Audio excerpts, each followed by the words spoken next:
Answer me a question. Do you want to fail at life? It's hardly a question. Now, what if I told you that I had a Phase 2 planned for this channel? A Phase 2 that would assist you even more in achieving perfection? This is the Epoch. Phase 2 is starting soon. You are watching the ultimate guide to manipulation tactics, Part 2. Jokes. Jokes can be extremely useful for covert manipulation. Say anything you want, then tell them it was just a joke. If they tell you it was a bad joke, tell them they have a bad sense of humor. You can get away with a lot more if you pass stuff off as jokes. You can overtly gaslight people and be extremely obvious about it. Even if they take it as a joke, the manipulation tactic you are pairing this with is still working. Withholding affection.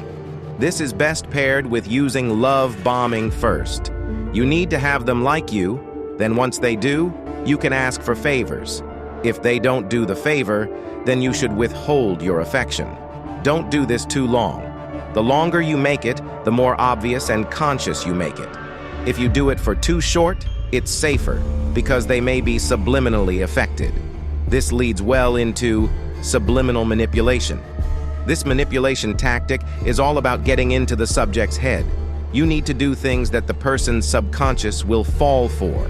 The subconscious governs emotion, personality, and everything about you that you cannot control.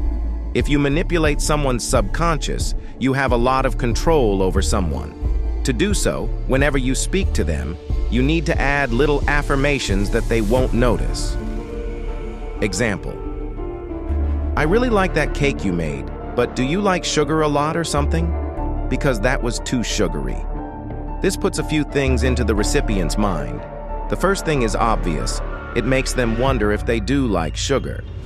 If you do that consistently, they may actually change their tastes and distastes. The second thing you should notice is that it instills a feeling of being not good enough in their mind. Keep doing things like this for a full month, and you will notice they will start to believe they are not good enough. Quick, simple tactic. If you want someone to shut up, drop something and then interrupt them during the time that you pick it up. This only works if they have the same status as you, like a fellow student. It is considered rude to interrupt a teacher. Subconscious analysis. This tactic is very useful, but only if you know how to use it. Analyze a person first. You need to know exactly what's going on in their heads. I won't be able to teach you how to do this in a single video. It requires practice. First, Read People Like a Book is a good book to start with.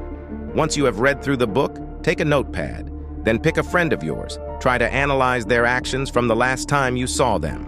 Once you have a good understanding of someone, you can make a move easier because you know exactly what they will and will not fall for.